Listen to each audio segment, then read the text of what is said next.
Assalamualaikum warahmatullahi wabarakatuh. Sahabat YouTube yang beriman, di video sebelumnya sudah kami sajikan berbagai kisah tentang kehidupan Rasulullah Sallallahu Alaihi Wasallam. Dan di video kali ini kami akan mengisahkan tentang kisah Perang Badar Kubra.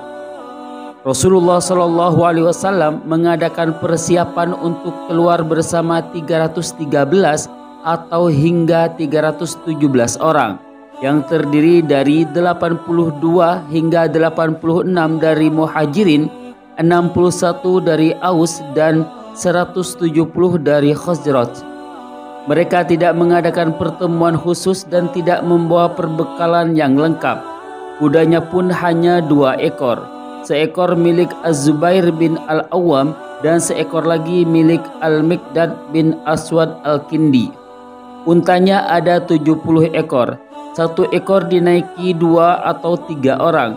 Rasulullah Shallallahu Alaihi Wasallam naik seekor unta bersama Ali bin Abu Thalib dan Marsyad bin Abu Marsyad Al-Ghanawi. Rasulullah Shallallahu Alaihi Wasallam mengangkat Ibnu Ummi Maktum menjadi wakil beliau di Madinah. Namun setibanya di Ar-Rawhah, beliau menyuruh Abu Lubabah bin Abdul Munzir agar kembali ke Madinah dan menggantikan posisi Ibnu Ummi Maktum sebagai wakil beliau. Bendera komando tertinggi yang berwarna putih diserahkan kepada Mus'ab bin Umair Al-Qurashi Al-Abdari. Pasukan kaum muslimin dibagi menjadi 2 batalion. Batalion Muhajirin benderanya diserahkan kepada Ali bin Abu Thalib, sedangkan batalion Ansar benderanya diserahkan kepada Sa'ad bin Mu'ad. Komando sayap kanan diserahkan kepada Az-Zubair bin Al-Awwam dan sayap kiri diserahkan kepada Al-Miqdad bin Amr, karena hanya mereka berdualah yang naik kuda dalam pasukan itu. Sementara itu pertahanan garis belakang diserahkan kepada Qais bin Sya'sya'ah. Komando tertinggi berada di tangan Rasulullah Sallallahu Alaihi Wasallam.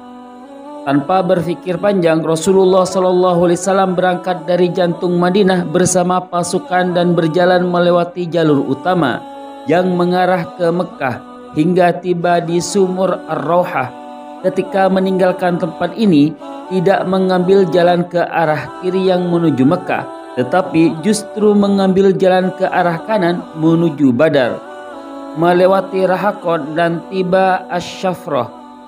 Dari sana beliau mengirim Basbas bin Amr dan Adi bin Abu Az-Za'ba Al-Juhani agar pergi ke Badar guna mencari berita tentang kafilah dagang Quraisy.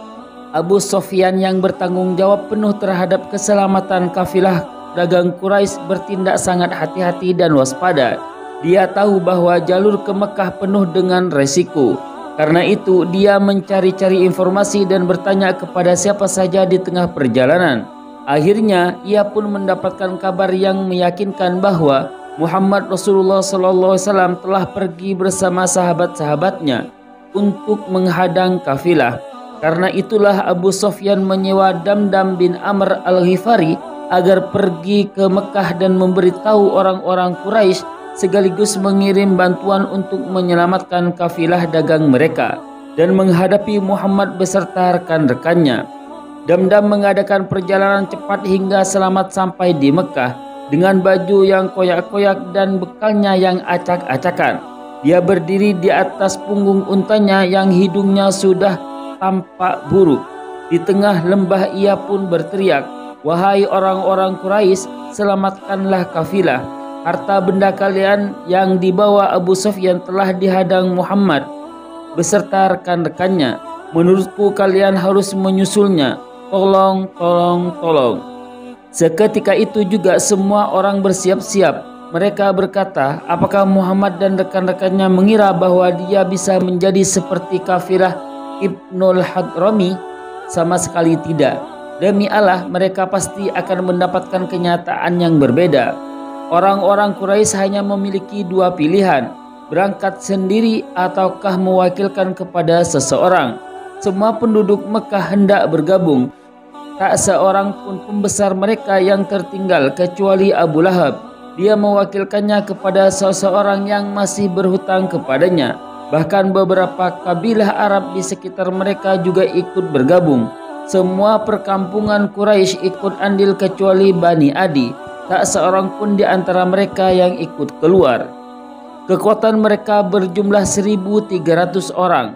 Pada awal keberangkatannya, mereka didukung oleh 100 kuda, 600 baju besi, dan unta yang cukup banyak jumlahnya. Namun tidak diketahui secara pasti berapa jumlahnya. Komando tertinggi dipegang Abu Jahal bin Hisham. Ada 9 pasukan Quraisy yang bertanggung jawab terhadap makanan yang dibutuhkan seluruh anggota pasukan. Sehari mereka menyembelih 9 ekor unta dan ada kalanya 10 ekor.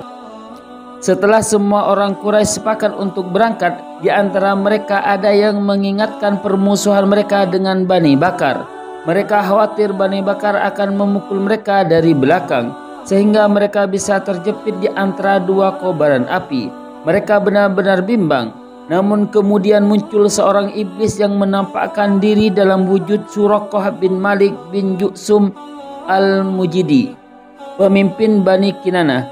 Ia berkata kepada mereka, "Akulah yang akan menjamin bagi kalian bila Bani Kinanah memukul kalian dari belakang, yang dapat merugikan kalian." Akhirnya pasukan Quraisy berangkat meninggalkan perkampungan mereka sebagaimana firman Allah, dengan rasa angkuh dan dengan maksud riya kepada manusia serta menghalangi orang dari jalan Allah. Mereka maju sebagaimana digambarkan oleh Rasulullah SAW dengan membawa kemarahan dan senjata. Mereka menantang Allah dan Rasulnya, dan sebagaimana firman Allah, mereka berangkat pada pagi hari dengan kesombongan seolah-olah tidak akan ada yang mengalahkan mereka, dengan fanatisme kemungkaran dan kedengkian terhadap Rasulullah SAW serta para sahabat untuk menyelamatkan kafilah dagang mereka. Mereka bergerak cepat ke arah utara menuju Badar. Mereka jalur Asfan, Udaid dan Al-Ju'fah. Di sana datang surat dari Abu Sufyan yang isinya, "Sesungguhnya kalian keluar hanya untuk menyelamatkan kafilah dagang. Orang-orang kalian dan harta benda kalian Allah telah menyelamatkan semuanya. Karena itu lebih baik kalian kembali."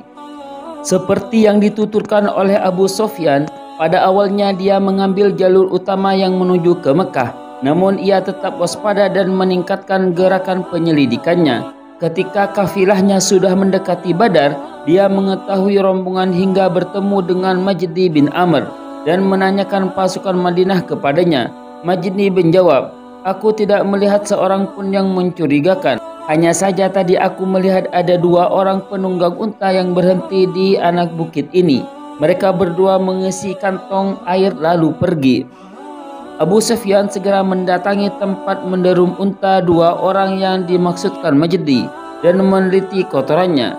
Dan ternyata di kotoran tersebut terdapat biji-bijian yang masih utuh. Dia berkata, "Demi Allah, ini adalah makanan hewan dari Yasrib." Maka ia segera kembali menemui kafilahnya dan mengalihkan arah perjalanannya menuju ke barat ke arah pesisir pantai. Tidak jadi mengambil jalan utama yang melewati Badar, tepatnya ke arah kiri. Dengan cara itu kafilah Abu Sufyan bisa selamat dari hadangan pasukan Madinah. Setelah menerima surat Abu Sufyan, terbesit keinginan pasukan Mekah untuk kembali. Tetapi dengan sikap yang angkuh dan sombong, Abu Jahal berkata, "Demi Allah, kita tidak akan kembali kecuali setelah tiba di Badar.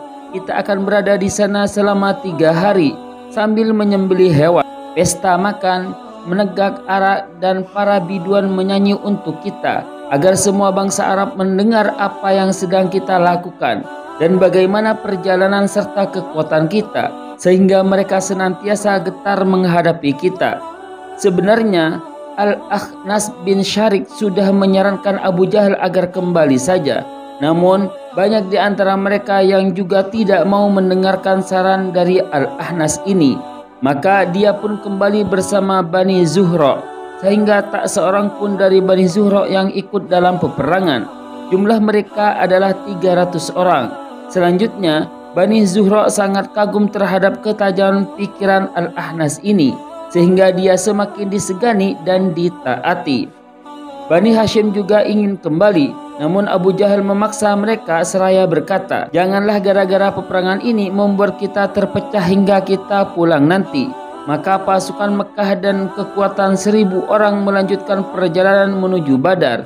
Mereka terus berjalan hingga mendekati Badar dan bersembunyi di balik bukit pasir di pinggiran Wadi Badar. Mata-mata pasukan Madinah menyampaikan berita tentang lolosnya kafilah dagang Abu Sufyan kepada Rasulullah SAW yang saat itu masih dalam perjalanan melewati Wadi Zafiron. Sementara itu, tidak ada kesempatan bagi beliau dan para sahabat untuk menghindari peperangan. Jadi mau tidak mau harus terus maju ke depan dengan mengorbankan semangat, keberanian, dan heroisme. Sebab jika pasukan Mekah dibiarkan bercokol di sekitar daerah itu, sama saja dengan memberi angin kepada mereka untuk memantapkan posisi militernya dan melebarkan pengaruh politiknya. Di sisi lain, hal itu bisa melemahkan persatuan kaum muslimin dan menimbulkan perasaan takut di hati mereka. Bahkan bisa jadi gerakan Islam setelah itu hanya sebatas gerakan jasad tanpa ruh. Lalu siapapun yang memendam kedengkian dan kebencian terhadap Islam bisa melancarkan serangan setiap saat ke Madinah. Apakah setelah itu ada seseorang yang bisa memberi jaminan kepada kaum muslimin untuk menghadang pasukan Mekah agar tidak meneruskan perjalanannya menuju Madinah, sehingga kalaupun meletus peperangan, maka peperangan itu terjadi di luar Madinah dan tidak di pelataran mereka. Setelah itu, andai kata pasukan Madinah kalah, pengaruhnya akan lebih buruk bagi pamor kaum muslimin. Itulah awal kisah sebelum memuncaknya Perang Badar.